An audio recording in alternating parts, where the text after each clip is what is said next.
You work with some of the greats. Richard Burton. I mean, to be in a movie with Richard Burton, and they don't make him like that anymore, do they? No, they don't. He was great. Well, the funny thing is, I was talking... when was it? I had lunch with Ray, Wing Commander Winston, last year, and Winston said to me, "You know something, McShane?" He says, "I was watching the Gulf War start." He said, "They were showing Villain, and then they broke in halfway through the show and said, we regret to inform you the Gulf War has started," and they cut away. I said, "When the war stopped, did they continue showing it again?"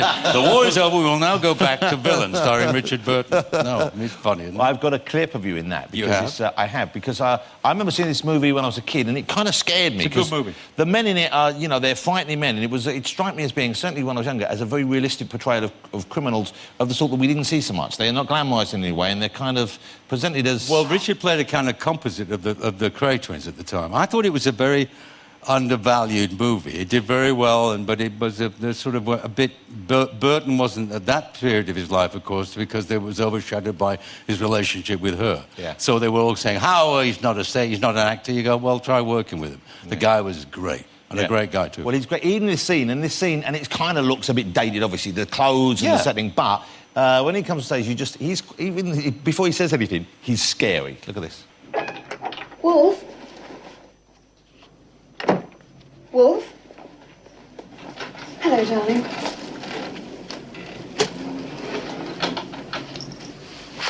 Oh, I see.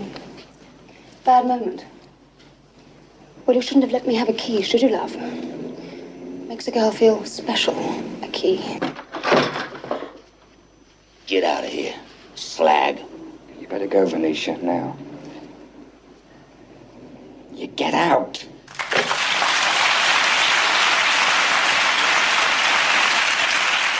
Quite risque for 1970. Well, yeah, because you're gay lovers there, and that was quite a bold thing to do. Yeah, I mean, it was quite nervous-making. I mean, before we started the scene, Richard and I mean, first of all, we used to, you know, he's a great guy, except everybody used to go in Richard's trailer around about sort of 1 o'clock, and we'd have, you know, actually, I'd be in there at 8:30, and we'd be sharing a few libations. In the morning? But oh, yeah, well, that was the day, but people, you know, drank, it's a whole different world now. But you'd start drinking at 8:30 in the morning? Well, I remember going in there and having kippers, and the guy said to me, I was having kippers, and the guy said to me, "Richard, I'd love you to come and run the lines for the scene, Mr. Ian." I said, "Sure." He said, "Oh, you can bring your breakfast." So I took him in there, and Richard, I came in, Richard went, "Oh, kippers, I love kippers." Look, he said, "Give me some kippers, Bob," you know.